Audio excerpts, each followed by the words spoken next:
Hello बच्चों, हम लोगों ने फिर से सॉल्व करना शुरू कर दिया है विज्ञान का अनसॉल्व पेपर। और इस बार हम जो सॉल्व कर रहे हैं वो वर्ष 2023 में जो आया हुआ प्रश्न पत्र है वो सॉल्व करेंगे। आप यहाँ पे देख सकते हैं, आज से हम शुरू करेंगे इसको सॉल्व करना। वर्ष 2024 में जिन बच्चों को परीक्षा देनी है उनके लिए बहुत महत्वपूर्ण है ये। राजीव प्रकाशन के द्वारा इसको प्रकाशित किया गया है और जिसमें 2023 से 2017 तक के पेपर हैं। तो 2022 से और 2017 तक के हमने पेपर तो ऑलरेडी पिछले वर्ष ही अपलोड कर दिए हैं। केवल इस साल वर्ष 2023 के प्रश्न पत्रों का हल हमें अपलोड करना है। तो हम इसे अलग अलग पार्ट में लोड करेंगे, क्योंकि एक ही पार्ट में पूरे प्रश्न का हल एक सेट का लगाने पे थोड़ा वीडियो बड़ा हो जाता है। तो हम इसको कई पार्ट में सॉल्व करने की कोशिश करेंगे। इससे पहले हमने कक्षा 10वीं के जो गणित है उसका जो पूरा प्रश्न पत्र होता है हमने उसको लोड कर दिया। ये देख सकते हैं आप, ये जो पूरी किताब आपको दिख रही है, इस पूरी किताब का ऐसा कोई भी प्रश्न नहीं है जो कि आपको नहीं मिलेगा। A to Z set upload हो चुके हैं। तो हमने पहले इसको अपलोड कर दिया है। वर्ष 2022 से पहले के अपलोड हो चुके थे और 23 का हमने इस वर्ष में अपलोड किया है। सेम कहानी इसकी भी है। विज्ञान का 2022 से पहले के सभी सेट आपको मिलेंगे, 2022 तक का मिलेगा। और अब हम शुरू करेंगे 2023 के सेटों को सॉल्व करना। तो आप इसको ईमानदारी से देखिए और अपने कॉपी में भी इसको लिखने की कोशिश कीजिएगा। तो आज हम जिस सेट को सॉल्व करेंगे वो हम आपको दिखाते हैं। यहाँ पे यहाँ पे आप देख सकते हैं एक मॉडल पेपर भी दिया हुआ होगा, और जो आप क्वेश्चन बैंक वगैरह लेते हो उसमें भी मॉडल पेपर आपको मिलते हैं। यहाँ पे देखिए मॉडल पेपर वर्ष 2024 के लिए दिया गया है। तो हम इसे सबसे लास्ट में हल कराएंगे आपको। पहले हम आपको सेटों को सॉल्व करना सिखाते हैं कि जो वर्ष 2023 में आ चुके हैं उनको कैसे हल करना है। तो एक बार पहले यहाँ पे शुरुआत में हम आपको समझा देते हैं कि क्या क्या है। ये है 2023 जिस सन में ये पेपर आया हुआ है। पेपर का कोड है 8 से 24 EJ, जिसे हम बोलते हैं प्रश्न पत्र का संकेतांक भी बोलते हैं इसको। ये पहला सेट रहा है। और यहाँ पे आपको देखने को मिलेगा कि प्रश्न पत्र को 2 खंडों में बांटा गया, खंड आ और खंड बा। जो आपका खंड आ है ये बहुविकल्पीय है और खंड आ को 3 खंडों में बांटा गया। उपभाग 1 जो लिखा है ये भौतिक विज्ञान के लिए है, उपभाग 2 जो है वो रसायन विज्ञान के लिए है, और उपभाग जो 3 है वो जीव विज्ञान के लिए है। तीनों को मिला के 20 नंबर का वैकल्पिक प्रश्न बनाया गया है। और उसके बाद फिर यहाँ पे जो आपको 70 दिख रहा है तो उसमें से जो 50 अंक बचा है फिर वो लिखित प्रश्न होंगे। तो इस हिसाब से प्रश्नों को बांटा गया है। और जो 20 अंक के जो प्रश्न होते हैं ये OMR शीट पर लगाने के लिए होते हैं। तो आइए अब हम आपको प्रश्नों का जवाब देते हैं कि कैसे कैसे इन्हें हल करना है। लेकिन उससे पहले भी हम आपको बताते हैं, अगर मान लो आपके पास ये किताब होगी, ये राजीव का है या ऐसे अग्रवाल का भी आता है, अवतार सीरीज भी आता है, बहुत सारा आता है जिसमें ये लोग प्रश्न पत्रों का संकलन देते हैं। तो इस किताब में एक कमी होती है, और वो कमी क्या है कि ये जो वैकल्पिक प्रश्न होते हैं इनके जवाब पीछे छपे होते हैं। यहाँ पे हम आपको दिखा देते हैं, इनका जवाब यहाँ पीछे लिखा होता है, लेकिन यहाँ पे जो आंसर लिखा होता है उसमें बहुत सारा मिस्टेक होता है कि ऑप्शन कुछ और सही रहता है, यहाँ पे कुछ और सही निशान लगाया रहता है। तो जब तक आप इसकी पूरी जांच पड़ताल ना कर लें, अगर आप इसको स्वयं से हल कर रहे हैं तो आप बहुत सावधानी बरतें, अन्यथा आप हमारे साथ बने रहें, हम आपको एक एक चीज़ की जानकारी देंगे। आप यहाँ पे जो आंसर दिया इनके भरोसे मत रहें, ज़्यादातर में इन्होंने आंसर गलत लिखा हुआ और ये हर साल ये गलती होती है। तो आप इसके आधार पर आकलन नहीं करेंगे। हम यहाँ पे आपको सवाल लगाना सिखाते हैं और अभी हम आपको मिस्टेक भी काउंट करके दिखाएंगे कि इन्होंने कहाँ कहाँ क्या मिस्टेक करा है। तो आइए देखते हैं पहला प्रश्न क्या है। पहला प्रश्न है खंड आ का उपभाग 1, यानी ये भौतिक विज्ञान से संबंधित प्रश्न है। पहला प्रश्न है किसी वस्तु का अवतल दर्पण द्वारा बना प्रतिबिंब आभासी, सीधा और वस्तु से बड़ा पाया जाता है। वस्तु की स्थिति कहाँ होना चाहिए, मतलब वस्तु कहाँ होना चाहिए। तो आइए हम सबसे पहले आपको समझाते हैं। इसमें जो दर्पण लिया गया है वो है अवतल दर्पण। फिगर से हम आपको समझाते हैं। ये जो कट पॉइंट होता है इसे हम पोल कहते हैं, और अवतल दर्पण में उठे हुए हिस्से पर पॉलिश की जाती है ताकि लाइट दूसरी तरफ डायरेक्ट ना निकले, यहाँ पे परावर्तन हो। अवतल दर्पण में एक होता है फोकस पॉइंट और इस फोकस के डबल डिस्टेंस पर एक होता है सेंटर, जिसे हम बोलते हैं वक्रता केंद्र भी बोलते हैं। तो अब ये अलग अलग जगह पर अलग अलग इमेज बनाता है। जैसे अगर वस्तु सेंटर से पहले होगी यहाँ इस साइड कहीं पर, तो इमेज ये उल्टा देता है। जब सेंटर पर होगा तब भी इमेज उल्टा देता है और सेंटर की ही जगह पर बनता है। जब सेंटर और फोकस के बीच में होगा तब भी इमेज उल्टा होता है लेकिन सेंटर से पहले बनता है। जब फोकस पर होता है तब भी उल्टा इमेज बनाता है, इन्फिनिटी डिस्टेंस पे बनाता है। और जब वस्तु फोकस और पोल के बीच में आती है, यहाँ कहीं पर भी रहेगी फोकस पोल के, फोकस छोड़ के जरा सा भी आगे आया और पोल तक वो चला जाए, बस पोल पर नहीं पड़ना चाहिए, तो वो हर बार इमेज को सीधा बनाता है। इमेज बनाने का तरीका क्या होता है, एक लाइन को आपको पैरेलल बना देनी है और ये जहाँ से टकराएगा तो इसे फोकस से बनाना है, मतलब ये फोकस से जाएगी वापस परावर्तित होकर। अब एक किरण तो हमने बना दिया, एक और बनाना चाहे तो आप इसको पोल पर बना दो या फिर आप यहाँ पे वक्रता केंद्र से बना दो या तो फोकस से, कहीं से भी बना दो, लेकिन आपको नियमों का पालन करना होगा। जैसे सेंटर से जाने वाली लाइन क्या होती है, क्योंकि यही इसका अभिलंब है, तो बिल्कुल वैसे ये अपने मार्ग में क्या होती है, वापस आती है। तो अगर ये इस रास्ते से गया है तो यहाँ पे एरो का निशान ऐसा रहेगा। तो आप देखोगे कि पीछे की तरफ रास्ता खुल रहा है, तो इसको हम इस तरफ जब बढ़ाएंगे तो लगता है कि इस तरफ मिल रहा है, तो यहाँ पे बनेगा इमेज। और ये इमेज कैसा होगा, चूँकि लाइनों ने आपस में काटा नहीं है ओरिजिनल में, इसको मिलाया गया, तो इमेज का होगा आभासी रहेगा, सीधा रहेगा और बड़ा रहेगा। ये इमेज की क्वालिटी होगी जब वो कहाँ होगा, फोकस और पोल के बीच में। अब आइए देखते हैं आपका जवाब है कि नहीं इसमें। सवाल में है प्रतिबिंब आभासी, सीधा और बड़ा पाया गया, तो वस्तु को कहाँ होना चाहिए, फोकस और पोल के बीच में, दर्पण के ध्रुव और मुख्य फोकस के बीच में। ये इसका ऑप्शन करेक्ट है, पहले का डी हो जाएगा इसका सही जवाब। और वैसे हम आपको एक बात और बता दें, जो भी आपके साइंस के जितने भी चैप्टर हैं, हमने सभी चैप्टर का सॉल्यूशन, न्यूमेरिकल, उनकी एक एक पॉइंट की जानकारी हमने पहले से ही अपलोड करके रखी हुई है, आप प्लेलिस्ट में जा करके देख सकते हैं। तो आइए आगे बढ़ते हैं और देखते हैं दूसरा प्रश्न। दूसरा प्रश्न क्या है, किसी शब्दकोश में पाए छोटे अक्षरों को पढ़ते समय आप निम्न में से कौन सा लेंस पसंद करेंगे। यहाँ पे देखो 4 चीज़ें दी हुई हैं, 4 ऑप्शन है। एक दिया हुआ 50 सेंटीमीटर फोकस का एक उत्तल लेंस हम इस्तेमाल करेंगे। तो उत्तल लेंस क्या होता है, ये हरदम उल्टा इमेज बनाता है, तो हमें उल्टी चीज़ तो पहली बात तो पढ़नी नहीं है। यहाँ पे देखो, जो 50 सेंटीमीटर फोकस दूरी का उत्तल लेंस है, ये उल्टी भी बनाता है, सीधी भी बनाता है। जैसे ये नहीं है अवतल दर्पण, ये आपका उल्टा बनाएगा, अगर पहले रहेगा सीधा भी बनाएगा। वहीं अगर हम बात अवतल लेंस की कर दें तो हरदम सीधा इमेज बनाता है, लेकिन छोटा बनाता है, तो हमें अवतल की ज़रूरत नहीं है। जैसे यहाँ पे देखो 2 जगह अवतल, एक 5 सेंटीमीटर का अवतल और एक ही, तो ये दो तो अपने जवाब हो ही नहीं सकते। अब बचा आपका ए और सी, एक है 5 सेंटीमीटर फोकस दूरी का उत्तल और एक है 50 सेंटीमीटर फोकस दूरी का उत्तल। अब इन दोनों में कौन सही रहेगा ये हमें देखना। अब इसको कंफर्म करने के लिए हमें छोटे अक्षरों को पढ़ना है, तो हमें ये करना चाहिए कि जो वस्तु होगी उस वस्तु को हमें फोकस और उसके प्रकाशिक केंद्र के बीच में लेके आना चाहिए। देखिए हम यहाँ पे दिखाते हैं आपको। जैसे ये मान लो हो गया एक उत्तल लेंस और आपकी आँख है इधर और वो छोटे छोटे वस्तु इधर रखे गए हैं, मतलब छोटा छोटा अक्षर इधर लिखा गया है। यह है प्रकाशिक केंद्र मान लेते हैं और ये है उसका फोकस पॉइंट, एक ये डबल फोकस इसमें होता है। तो अगर यहाँ पे वस्तु पड़ी हो जैसे, तो ये लाइट जाएगी इस तरफ और इसका एक फोकस इधर होता है, जो डिस्टेंस इधर वही इधर रहेगा, तो ये इस तरफ से जाएगा और प्रकाशिक केंद्र से जाने वाली लाइट जो होती है वो बिल्कुल वैसी की वैसी समांतर गति से निकल जाती, तो ये इस तरफ आके सीधा हो जाएगा।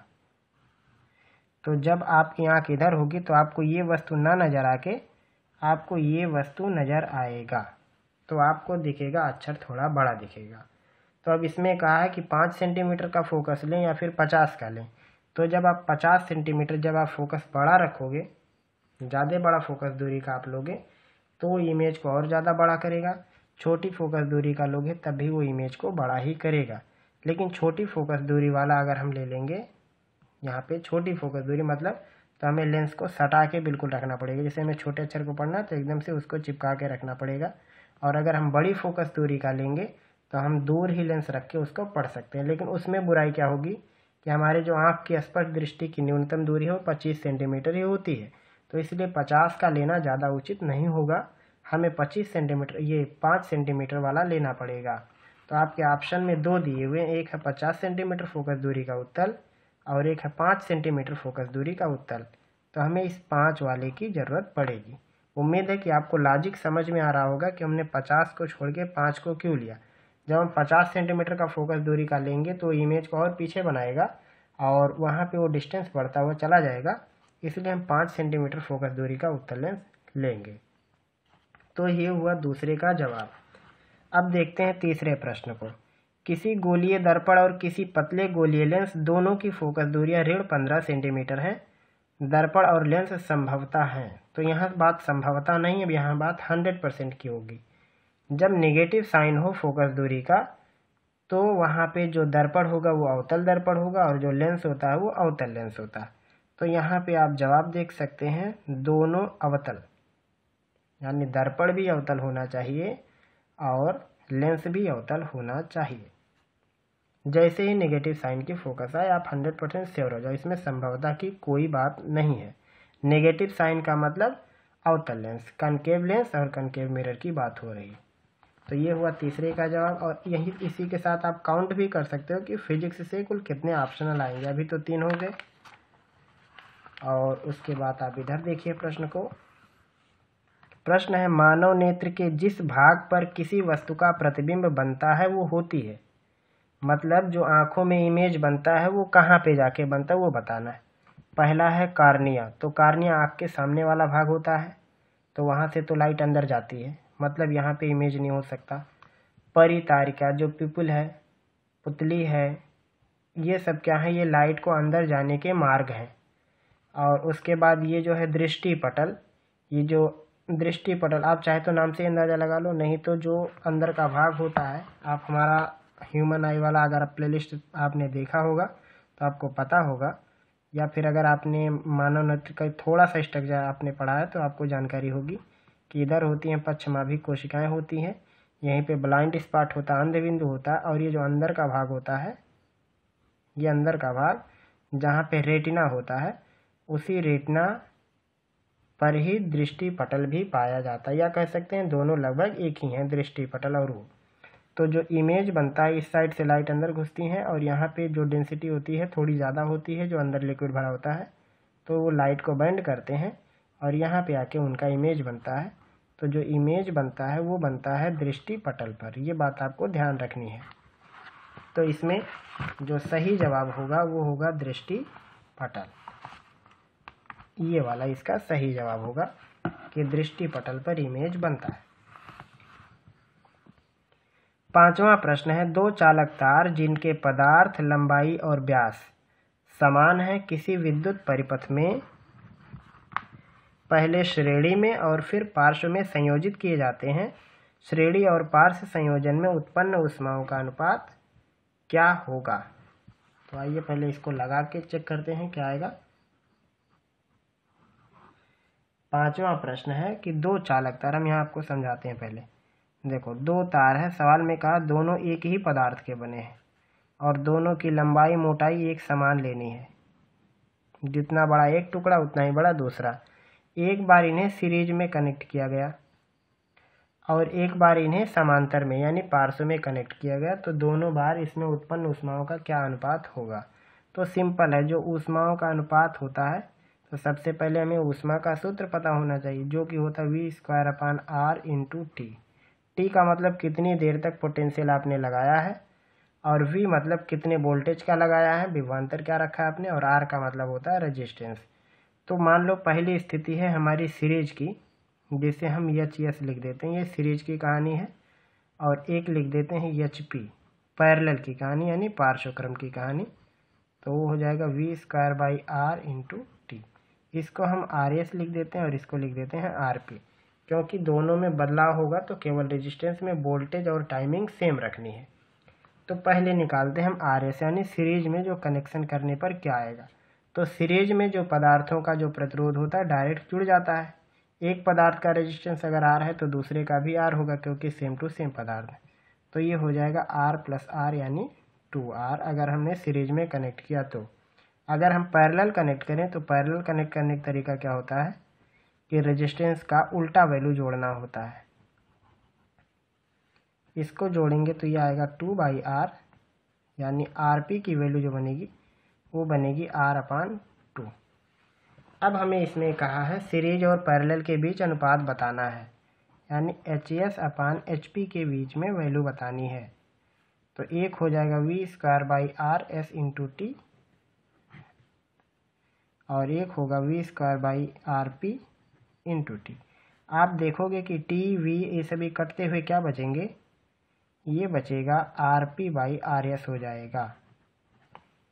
जो सबसे नीचे का पार्ट है सबसे ऊपर हो जाएगा, बीच वाले एक तरफ हो जाएंगे। अब यहाँ पे बात RP की हो रही है जो कि है R/2 और RS की वैल्यू है 2R। तो इसको लिख सकते हैं R से R कट करके 1/4 यानी HS अनुपात HP अगर देखें तो 1/4 का आएगा। यानी पहले सीरीज में जोड़ने पर बाद में समांतर में जोड़ने पे ऊष्माओं में 1/4 का अनुपात आएगा। अब देखते हैं अपने ऑप्शन में है कि नहीं है। तो यहाँ पे C है 1/4। यहाँ देखो 4/1 भी लिखा है, तो बहुत सावधानी से आपको प्रश्न लगाने होते हैं। जो शब्द पहले इस्तेमाल हो पहले उसे लिखना है, जो बाद में कहा हो उसे बाद में लिखना है। ज़रा सी लापरवाही आप करेंगे तो उत्तर पूरा का पूरा अलग थलग आ जाएगा और आपका नंबर कट जाएगा। फिर अगला प्रश्न है लघुपतन के समय परिपथ में धारा का मान बहुत कम हो जाता है, परिवर्तित नहीं होता, बहुत अधिक बढ़ जाता है, निरंतर परिवर्तित होता है। तो ये सी वाला ऑप्शन सही है, बहुत अधिक बढ़ जाता है। रीजन क्या है, जब लघुपतन मतलब होता है शॉर्ट सर्किट होता है तो वायर की साइज छोटी हो जाती है। तो ऐसे में जब लंबाई घट जाएगा तो उस दशा में प्रतिरोध भी घट जाएगा, जिसकी वजह से करंट की वैल्यू बढ़ जाएगी। क्योंकि I इक्वल होता है V/R, रेजिस्टेंस घटते ही अपने आप करंट की वैल्यू बढ़ने लगेगी। तो ये है लघुपतन के समय धारा की वैल्यू बढ़ जाती, बहुत अधिक बढ़ जाती। तो ये इसका जवाब हो जाएगा। 7वां प्रश्न है जो कि अब सिलेबस से कट गया है, स्टार बन गया, और यहाँ पे आप स्टार का मतलब भी देख सकते हैं। स्टार लगे प्रश्नों से संबंधित चैप्टर या टॉपिक NCERT द्वारा हटा दिए गए हैं। तो 7वां तो वैसे हटा दिया, फिर भी हम आपको बता देते हैं क्या दिया हुआ है। विद्युत धारा उत्पन्न करने की युक्ति को क्या कहते हैं, मतलब इनमें से कौन ऐसा है जो कि इलेक्ट्रिक करंट को बनाता है। जनित्र यानी जनरेटर यही बनाता है। बाकी गैल्वेनोमीटर ये करंट को मेजर करने के लिए होता है। एमीटर ये भी करंट की वैल्यू मापने के लिए होता है। मोटर करंट को यूज करता है, करंट के जरिए वो चलाया जाता है, लेकिन जनरेटर करंट को बनाता है। तो इसका ये सही जवाब होगा। अब आप देख सकते हैं कि इसमें फिजिक्स के जो थे यानी भौतिक विज्ञान से कुल 7 प्रश्न आए हुए हैं। और उसके बाद आप यहाँ पे देख सकते हो रसायन विज्ञान से 1 2 3 4 5 6 लोग इससे आए हैं। तो 7 और 6 हो गया 13, और उसके बाद तो मेरे ख्याल से इससे भी 7 होने चाहिए। और यहाँ पे आप देख सकते हैं भौतिक विज्ञान से ये जीव विज्ञान के कुल 7 लोग हैं। तो अब आइए आगे देखते हैं कि इनमें कौन क्या सही है। 8वां प्रश्न है जो कि उपभाग 2 है, यानी यहाँ से रसायन विज्ञान शुरू हो रहा है। इसका पहला विकल्प है एंटीमनी, जिसको संकेत देते हैं SB। ये होता है SB, इसी से सुरमा वगैरह सब बनाया जाता है, यही जो है इसी से बनाया जाता है। एंटीमनी है, धातु है, आधातु है या उपधातु है या मिश्र धातु है। तो जो एंटीमनी है ये एक टाइप का उपधातु है, एकदम निश्चिंत रहो, ये यही है। अगला है लेड नाइट्रेट का रासायनिक सूत्र क्या है। तो लेड नाइट्रेट का रासायनिक सूत्र होता है PbNO3 होल ट्वाइस। ये सिंपल है, आप इनको ध्यान रखें। 10वां है निम्न में से असंतृप्त हाइड्रोकार्बन कौन है। असंतृप्त हाइड्रोकार्बन का पहचानने का तरीका ये हम बता देते हैं आपको। जो कि असंतृप्त हाइड्रोकार्बन होते हैं उनका सूत्र पहचानने का तरीका, अगर आपको कहीं पर भी ये रिजल्ट ना मिले, जैसे ये अगर है तो संतृप्त हाइड्रोकार्बन है, हाइड्रोजन की तादाद कार्बन की तादाद के 2 गुनी से 2 ज़्यादा हो तो वो संतृप्त होता है। या पहचानने का तरीका, उनमें केवल सिंगल बॉन्ड पाया जाता है कार्बन टू कार्बन। अगर डबल या ट्रिपल बॉन्ड पाए गए तो वो होंगे असंतृप्त हाइड्रोकार्बन। और असंतृप्त हाइड्रोकार्बन के पहचान ये होते हैं CnH2n या तो होगा CnH2n-2 हो सकता है, और भी ढेर सारे लक्षण, लेकिन सबसे ज़्यादा यही फेमस है। अब हम आपको दिखाते हैं 4 ऑप्शन जो दिए हैं। एक है C2H6, एक है C2H4, एक है CH4, एक है C2H6 और एक है C2H4, एक है CH4 और एक है C3H8। इसमें असंतृप्त कौन है? तो यहाँ पे आप देखो 2 का डबल करेंगे 4, 4 में 2 जोड़ेंगे तो 6 हो जाएगा, यानी ये है संतृप्त। तो ये आपका जवाब नहीं है, इसको छोड़ दो। यहाँ पे देखो इसमें है 1, 1 का डबल 2, 2 उसमें 2 जोड़ दो, जो भी यहाँ हो उसके डबल में 2 जोड़ने पर अगर हाइड्रोजन की तादाद बने तो वो संतृप्त आता है, मतलब ये भी आपका जवाब नहीं है। 3 का डबल 6, उसमें 2 जोड़ेंगे 8, ये भी आपका जवाब नहीं। तो मिला जुला के यही है, अगर कार्बन की तादाद से हाइड्रोजन की तादाद ठीक डबल हो या 2 कम हो। तो देखो यहाँ 2 है, 2 से डबल करेंगे तो 4 आएगा, तो ये है असंतृप्त। अगर आप इसको चित्र में बनाओगे तो ऐसे बनेगा, इस हिसाब से। तो जब सिंगल बॉन्ड के बजाय डबल बॉन्ड मौजूद हो या ट्रिपल बॉन्ड मौजूद हो तो उसे हम बोलते हैं असंतृप्त हाइड्रोकार्बन। तो यहाँ पे जवाब में जो आपका सही जवाब होगा वो होगा C2H4। प्रोपेनल में क्रियात्मक समूह। प्रोपेनल मतलब एक टाइप का एल्डिहाइड है, और एल्डिहाइड में जो फंक्शनल ग्रुप लगता है वो CHO का लगता है। ये कीटोन है, ये एल्कोहल है और ये कार्बोक्सिलिक एसिड है। तो आपका जवाब ये होगा। एल्डिहाइड का पहचान ये है जिसके लास्ट में CHO आता है, IUPAC नाम में लास्ट में AL यानी अल जोड़ा जाता है, तो ये प्रोपेनल। अगर यही प्रोपेनाल होता यानी एल्कोहल तो वहाँ पे OH होता। और फिर अगला प्रश्न है यहाँ पे, एसिटिक अम्ल का IUPAC नाम क्या है? तो जो एसिटिक अम्ल होता है उसका जो सूत्र होता है वो ये है CH3COOH। तो IUPAC नाम लिखते समय सबसे पहले हम कार्बन की तादाद लिखते हैं। 2 कार्बन है तो उसका नाम होगा एथ। सिंगल बॉन्ड से बनाया जाता है तो एथेन, और इसके लिए कार्बोक्सिलिक के लिए ओइक लगाते हैं तो इसका नाम बनेगा एथेनोइक, CH3COOH का। तो यहाँ पे आप देख सकते हो एथेनोइक अम्ल यहाँ लिखा हुआ है, ये इसका जवाब होगा। अगला है 13वां प्रश्न। एक तत्व के क्लोराइड का सूत्र है MCl2, इसके ऑक्साइड का सूत्र क्या होगा? मतलब एक तत्व दिया है जिसके क्लोराइड का सूत्र है MCl2, तो उसका ऑक्साइड बताना। तो यहाँ से आप देख सकते हो क्लोरीन पे एक माइनस होता है तो M पे आएगा यहाँ पे 2+, क्योंकि इस पे एक माइनस है, 2 लोग हैं तो 2 माइनस, तो इस पे हो गया 2+, यानी M पे 2+ है। इसका ऑक्साइड का लिखना है तो M पे 2+ और ऑक्सीजन पे 2 माइनस, यानी बनेगा ये M2O2, जिसको लिख सकते हैं हम MO, यानी इसके ऑक्साइड का सूत्र होगा MO। जवाब में देखते हैं क्या है। तो इसके ऑक्साइड का सूत्र बने यहाँ देखो MO होगा इसका सूत्र। अब हम आपको गलती दिखाते हैं, जो हम बता रहे हैं गलती अभी तो और भी बहुत सारी जगह पे है, लेकिन हमने इसको मिलाया नहीं था। यहाँ पे देखो इसके हिसाब से दूसरा ऑप्शन सही होना चाहिए, 13वें का B, लेकिन जवाब दिखाते हैं कि 13वें में क्या छपा है। देखो आप 13वें में D ऑप्शन छुपा है। ऐसे बहुत सी जगह पे गड़बड़ है, इसमें हमने ऊपर नहीं चेक किया लेकिन बहुत जगह पर है, तो इसलिए आपको आंसर नहीं मिलाना, आपको बेहतर तरीके से चेक करना, उसके बाद ही कोई काम आपको आगे बढ़ाना है।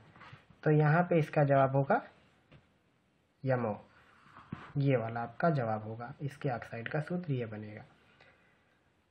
उसके बाद अब देखते हैं हम इसमें जो जीव विज्ञान का पैटर्न है उसका क्या है। वृक्कों का कार्य यानी जो किडनी है वो किस काम के लिए आती है? तो किडनी का काम है उत्सर्जन का, श्वसन ये फेफड़े करते हैं, प्रजनन अलग है, पाचन अलग है, ये है जो उत्सर्जन, इस काम के लिए किडनी है, जहाँ से मूत्र विसर्जन के लिए फिल्टर होके चीज़ें आगे बढ़ती जाती हैं। और फिर उसके बाद इसमें दिया पत्तियों पर कलियाँ विकसित होती हैं, मतलब पत्तों में फूल किस में लगते हैं? ना पुदीना में, ना आलू में, ना इन सभी पर। जो सी में दिया हुआ है यही है इसका जवाब। अगला है आनुवंशिक विज्ञान के जनक कौन है? ये तो सब छोटा छोटा वैकल्पिक है, ग्रेगर जॉन मेंडल, इन्हीं के नाम से आनुवंशिकी जानी जाती है। दो डीएनए तंतु आपस में किसके द्वारा जुड़े होते हैं? तो सबसे ज़्यादा जुड़े होते हैं, जो तंतुएं आपस में जुड़ती हैं वो जुड़ती हैं हाइड्रोजन बंध से। ये इसका सही जवाब होगा। एक इसका ये जवाब है, इसका ये जवाब है, और इसका ये हाइड्रोजन बांड द्वारा आपस में कनेक्ट होते हैं। मुकुल द्वारा प्रजनन किस में होता है? तो हाइड्रा में होता है। केचुआ में भी नहीं होता, तिलचट्टा, कबूतर, किसी में नहीं होता है। मुकुलन द्वारा प्रजनन हाइड्रा में पाया जाता है। अगला है 19वां विकल्प, मेंडल का प्रायोगिक पौधा कौन था इसमें से? तो मेंडल ने, चूँकि ये पादरी थे, मेरे ख्याल से मेंडल एक पादरी थे, तो उन्होंने ये जो उद्यान मटर होता है इसी पर इन्होंने रिसर्च शुरू करी थी अपनी। तो इसका ये 9वें का बी वाला ऑप्शन सही रहेगा। फिर अगला है, निम्न में से कौन सा एक मानव में मादा जनन तंत्र का भाग नहीं? मतलब ये मतलब जो ये स्त्री जनन तंत्र होता है उसमें नहीं पाया जाता स्त्रियों में। इसमें से कौन सी चीज़ है? तो अंडाशय पाई जाती है, गर्भाशय भी पाई जाती है, डिंब वाहिनी भी पाई जाती है, जो शुक्रवाहिका ये पुरुषों में पाई जाती है। तो आपका जवाब यही रहेगा, इसमें ये रहेगा और इसका ये रहेगा। तो इस हिसाब से आप देख सकते हो कुल 20 वैकल्पिक प्रश्न थे जिसका जवाब हमने आपको दिया है, जिसमें से 7 थे फिजिक्स के और 6 था इसमें रसायन विज्ञान का, और उसके बाद फिर से 7 था जीव विज्ञान का। फिर आप आगे देख सकते हो ये वाले जो प्रश्न हैं, ये वाले प्रश्न वर्णनात्मक हैं, मतलब इन्हें लिखना है। तो इनको हम आपको अगले पार्ट में सॉल्व करना सिखाएंगे कि कैसे हमें इनके न्यूमेरिकल वगैरह को हल करना है। तो उम्मीद है कि आज की बताई गई बात आपको समझ में आई होगी, और अगर आपका कोई भी मतलब प्रश्न होगा, कोई डाउट या कन्फ्यूजन होगा तो आप हमें ज़रूर बताएंगे। और अगर आपको अभी तक आपने फिजिक्स की तैयारी नहीं की है, कोई चैप्टर आपको समझ में नहीं आ रहा है, तो परीक्षा भी बहुत दूर है, लगभग फरवरी में पढ़ना है, परीक्षा आपका लगभग फरवरी में पड़ेगा। तो आपके पास अभी बहुत सारा समय है। अगर आपको कोई भी टॉपिक नहीं समझ में आया तो एक बार आप हमारे प्लेलिस्ट को चेक करें, हर एक चैप्टर का A to Z सोल्यूशन आपको वहाँ पे मिल जाएगा। अगर आप मैथ पढ़ रहे हैं तो मैथ में भी A to Z जानकारी आपको हर एक चैप्टर के हर एक सवाल के बारे में सिखाया गया है। तो आप एक बार वहाँ पे जाके ज़रूर विजिट करें। तो पढ़ते रहिए, आप अपनी तैयारी और भी अच्छे तरीके से करते रहिए। फिर मिलेंगे हम लोग जल्द ही अगले पार्ट में अगले टॉपिक के साथ।